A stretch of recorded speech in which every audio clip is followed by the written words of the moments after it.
Question 47. When two chords of a circle intersect inside the circle, the product of the lengths of the two segments of one chord is equal to the product of the lengths of the two segments of the other chord.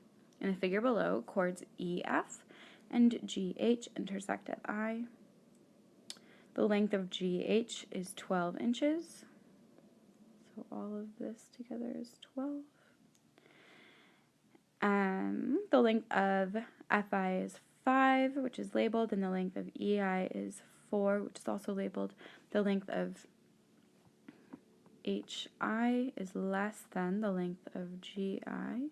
What is the length of GI? And this is what I want. Okay, so this is using a geometric property. It helps if you already know it or have used it before, but you don't have to because it tells you what it is here. It might just take a little bit extra time figuring out what that property really is and how to apply it. So it tells you that when you have two chords that intersect, which these two chords do, right, they intersect at point I, then the product of the length of two segments of one chord is equal to the product of the lengths of two segments of the other chord.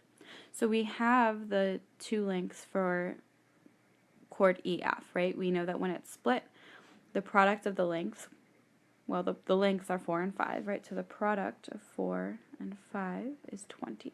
So we know that this product has to be equal to the product of the other two lengths. So this bit times that.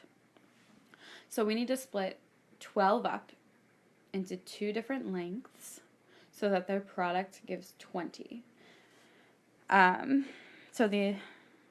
We can mess around with a couple different numbers, but what it comes down to is this 12 will be split up into 2 and 10, so that when we multiply them together, its product is also 20.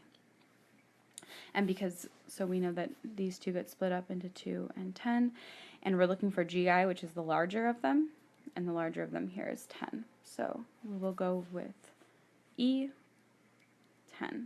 right? And we're just looking for numbers that multiply to 20 and add to 12. 2 and 10 work. 10 is the larger, so we go with E10.